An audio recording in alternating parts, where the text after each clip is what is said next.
It had been 50 rotations since the Federation's flagship, Protector, had gone missing. Its last reported position was near the edge of Federation space, right on the frontier of unexplored wild space. It had reported detecting an unidentified vessel of an unknown configuration and was going to move in for a standard seize and investigate mission. That was the last transmission ever received from the Protector. They had sent multiple search party fleets, done sweeps of dozens of systems, starting with the closest ones to its last reported position, and slowly expanding outward, searching system by system, coming up empty every time. Eventually they officially declared the Protector lost in space, and called off the search. The disappearance was somewhat of a mystery for a while, having no lead save for the unidentified vessel of an unknown configuration we knew they were going to investigate. Truth is, we had no idea what happened. That is until about 5 rotations ago. A small scout ship located a single escape pod from the Protector, about 50 light years from the Protector's last known position. It held a single occupant, Commander Tshirt, the Protector's first officer. He had put himself in stasis, likely due to the lack of enough rations to last long enough. The scout ship had revived Commander Tshirt and brought him here to my base. Initially I was excited to debrief him, but he could not say much of anything. He was quite literally too scared to speak, save for some muttering of a symbol. That was 4 rotations ago, and every day I waited in anticipation for him to be ready to debrief, and every day he had broken down halfway through his first sentence. Today was different. The day he finally recovered enough to speak, finally, the mystery would be solved. Date: Rotation 155, year 1011. Central Federation calendar, spoke the analyst into the recorder. Commander Tshirt to recount the events that led to the Protector's disappearance. The analyst motioned to Commander Tshirt, who sheepishly leaned forward and began in a quiet, almost whisper. It was a standard. Speak into the recorder, please. The analyst cut him off, and start with the date. I shifted in my seat.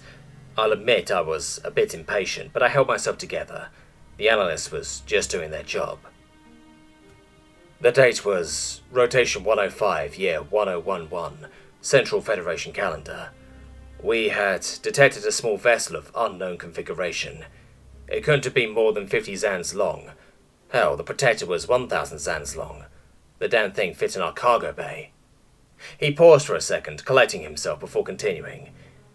It should have been a standard seize and investigate mission. Disable the ship, pull it in, scan and reverse engineer the technology, question the occupants, then release. You know, standard. Well, the disable their ship part was much harder than it should have been. That tiny ship was extremely maneuverable, which is somewhat common for a ship that size, I suppose. But the firepower. No ship that small should be able to pack that much of a punch. He stopped to collect himself again before continuing. That ship had the firepower of a ship half the size of the Protector. Not one 20 times smaller. Hell, Captain almost called the damn thing off, but we managed to disable them. Honestly, a few more volleys and I think Captain would have called it off. He had paused for a while. I was about to speak up, but the analyst beat me to it. Go on. Commander Tshirt locked eyes with me, almost pleading to let him stop. Of course I stood firm and he continued. We brought it on board, and the breach team began to cut into the docking hatch. Again, it took them much longer than it normally would have with any other alien vessel we have come across. Eventually we did manage to breach the door and the boarding party entered. He paused, locking eyes again. That team was among the first to die. Each team member was broadcasting what they saw, and I was watching from the bridge along with the captain. At first we only saw glimpses, a flash of what looked like some sort of creature. We only saw a glimpse, but it seemed to have 2 legs and walk upright. Of course it was gone long before we could get a real good look at it. The team fanned out to cover more ground and clear the ship faster. That's when the first team member went offline. Their feed just cut out. No weapons fire, no screams, no sort of indication of any danger, just entered a room, and the feed cut out. We sent another to check up on them, and the same thing happened to them. The commander took a breath before continuing. We sent the rest of the team after them. The first half reached the location first. This time, nothing happened. They entered the same room as the first two, but this time nothing. Nothing? I asked. Nothing, he continued. The room was empty, dark and quiet, and there were no signs of, well, anything. The team members were missing. There were no signs of any aliens, just a mostly empty room with a few consoles with flashing lights. The nothing only lasted a moment, though. He said, pausing for what I swear almost seemed like dramatic effect. In reality, I knew he was just collecting himself to continue. He then looked back at me. Then, they sprang their trap. A lot happened all at once. The room with the first half of the team was suddenly lit up. Heck, as far as we could tell, the whole ship very suddenly powered up and came to life. The second half of the team, we lost their feeds, but this time they didn't just disappear. We heard shrieks and weapons fire. Not just for the feeds of the first half of the team, but the surveillance system in the hangar bay housing the alien ship picked it up too. By the time the first half of the team reached the second half, it was too late. They were dead, but the aliens didn't even bother hiding that time. The remaining team members' feed cut out, but not before I saw one. For a second, I saw one of the aliens. It was bipedal. 2 arms, 2 legs. It was covered in mostly black coverings, I'm assuming armor or clothing, and the skin was a pinkish tan. But the biggest thing I remember, the most terrifying thing that stuck with me more than anything else, was the eyes. They were white, with a blue ring and a black center. But they weren't on either side of the head like most sapient species. No. These were the eyes of a predator, and they were staring right at me. Well, technically the poor soldier whose feet I was watching, but it felt like they were staring right at me. Commander Zurp stopped and took several deep, almost labored breaths. It was as if he was reliving his worst nightmare, except this was very real. The feed cut out almost immediately, and suddenly the alien ship's systems came back online. It shouldn't have. Every reading we had prior showed the alien ship as having been disabled. Then it opened fire. It opened fire in a ship it was housed in, which is insane to even think about. Anyway, the automated security systems in the hangar bay returned fire. It couldn't have been more than a few seconds, but then the alien ship exploded. It exploded! Took out the hangar bay, communications, the FTL drive, and a good chunk of that and the surrounding decks. He took another pause before continuing. Luckily, the automated system sealed the decks almost immediately after the explosion, so we didn't lose too much atmosphere, but the damage had been done. I then decided to speak up. When we found and revived you, you kept mentioning something about a symbol. You weren't cognizant enough to elaborate, but... Symbol, he started. We found a piece of the alien's hull on an adjacent deck. It had a symbol on it. Could you recreate the symbol now? I asked. He nodded, and the tech handed him a pad and a writing utensil. It took the commander a moment, but then he handed me the pad. I looked down and saw the symbol. I didn't know what it meant, but it obviously seemed to be some sort of significance to the bipedal aliens. In any case, it was our only lead.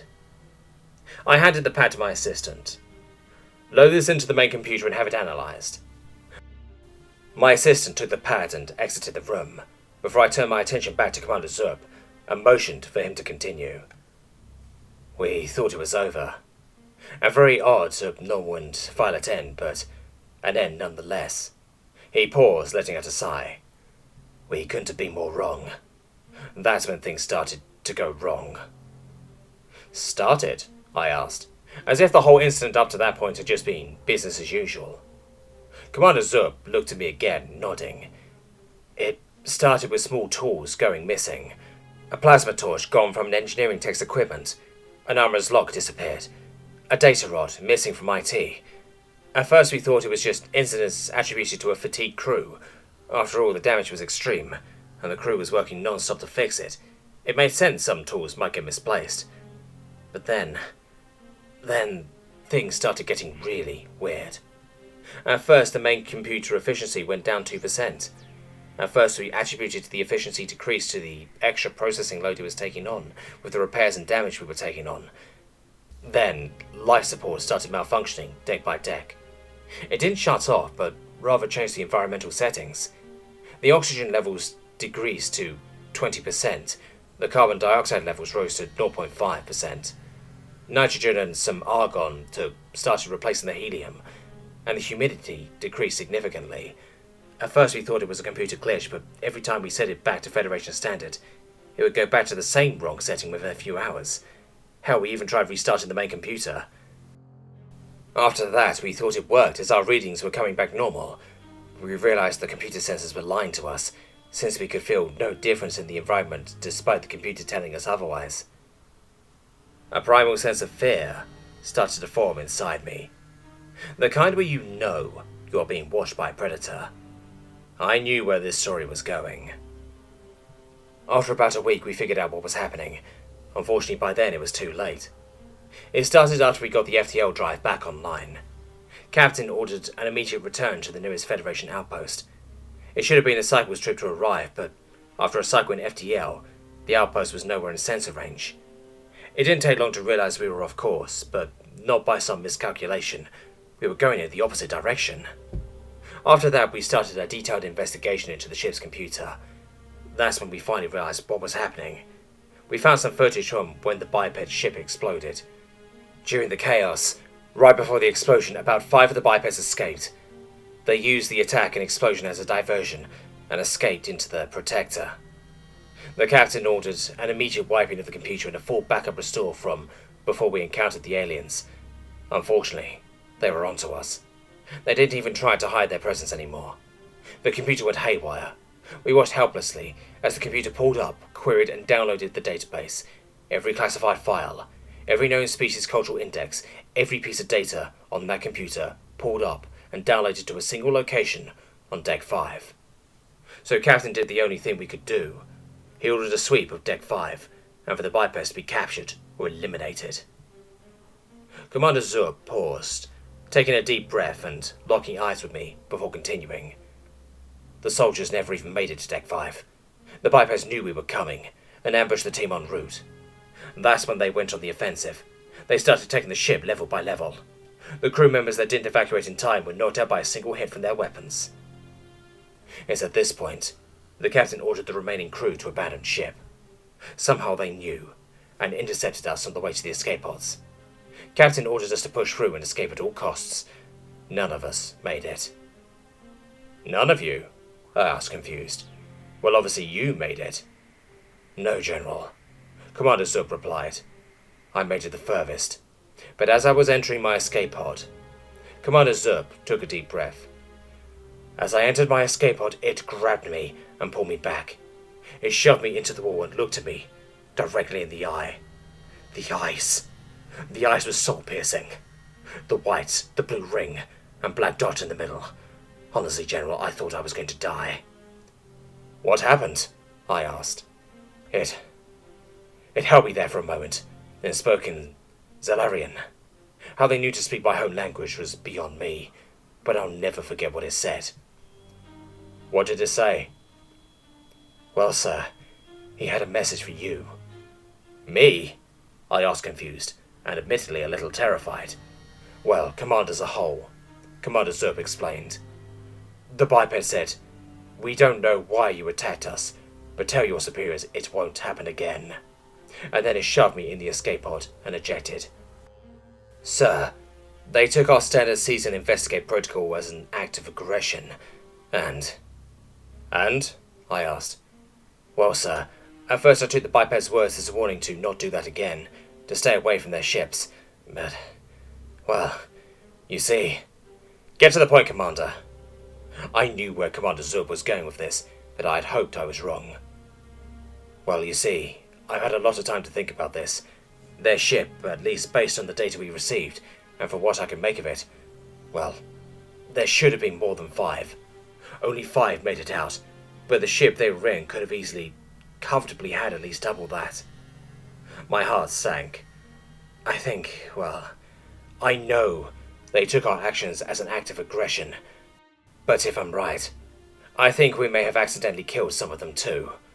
So if I'm right, they don't just think we are the aggressive ones, but their words weren't a warning to stay away, but a warning of retribution, sir, he said, his voice starting to shake. They are coming. By all accounts, the next 3 rotations were anything but ordinary. Supplies shipped in. Patrols came in and out. Commander Zerb was transferred to command to reinstate his testimony and give as much information on the bipedal threat as possible. I had recommended an immediate mobilization, activate the reserves, increase warship production, retrofit every fleet vessel to wartime standards. Command accepted my recommendation, but when asked what sector to mobilize the fleet in, well, I was at a loss. Even Commander Zerb had no idea where these bipeds were from. We had no idea where they would come from, how many ships they could muster up for an invasion. Hell, we didn't even know if our assessment of an invasion was correct. But if it was, a single tiny ship and 5 of these bipeds managed to take out the Federation flagship and a crew of over 500 Federation crew members. And that was knowing nothing about us before the encounter. Now they knew just about everything about us from the Protector's database. Not to mention they most likely had plenty of time to reverse engineer, analyze, and figure out our most advanced technology. Meanwhile, we knew nothing of them, other than Commander Zerb's experiences, and that symbol, of course. Needless to say, I didn't get much sleep. In retrospect, we should have seen this coming long before the Protector went missing. The Standard Season Investigate was one of the Federation's most controversial standard missions. Proponents against it noted it was highly aggressive and violated the rights of the species whom it was being done to. Advocates for it never really had a good counter to that, but mentioned it was necessary for the safety of the Federation. Besides, the Federation was the most advanced alliance in the known galaxy. Even if other alien species were unhappy with the policy, they could never stand out to the Federation in a meaningful way. It was foolish and short-sighted. It was only a matter of time before we ran into a species more powerful than us, and a Standard Season Investigate was not exactly the kind of first impression you wanted to make. In fact, I had even made that exact objection at the Academy all those years ago, back when I was vehemently against the Standard Season Investigate. Of course, over time I had wised up, and realized it was a necessary evil for the good of the Federation. But now I realized, too late, my younger self was the wise one. This policy was our undoing. It was just a matter of time. But after 3 rotations they didn't come, and there was no invasion. I had just started to relax and things were starting to return to normal, save for a small fleet protecting each planet, and a few warships stationed at my outpost. The date was rotation 158, year 1011, Central Federation calendar. I was just about to end my shift when I got called up to the Situation Room. "Sir," the ensign said, motioning me over to her station, "we have detected a small fleet of 12 vessels of unknown configuration heading right for us." My heart started to sink. "The ships are still a few light years out, but are coming in fast. We estimate no more than a few hours before arrival. The automated outposts were unable to identify the ships, but we did get a single match on the symbol. But the symbol file is classified." Without a word, I walked over to the console and inputted my command code. The image came up, and I froze. That feeling had come over me again. The primal fear of being watched by a predator who had you in their sights. But this time, it wasn't a story. This time it wasn't something that was happening to someone else. This time it was real, and it was happening now. "Sir, what should we do?" the ensign asked. "Send a priority message to command. Tell them, it has begun." The communications officers quickly started sending a string of messages to command, but it didn't take long before one of them stopped and turned back to me. "Sir, we are being jammed." "Sir, what do we do?" my next-in-command asked me. I hadn't taken my eye off that symbol. The one recognized symbol. The symbol the Protector crew had found on that alien ship's hull. The one connection we had to the bipedal aliens. But this wasn't one ship. It was 12, and all of them had this symbol on it. I still didn't know what the symbol meant, but at this point, it didn't really matter. Even so, it was all I could do to stare at the screen, to stare at that symbol. The Federation's day of reckoning had come. We didn't know much about our enemy, but we knew the symbol by which they identified their ships. Terran Alliance. "Sir, what do we do?" my next command asked me again, in a more urgent tone. I was frozen in fear. For the first time in my career as a general, I did not know.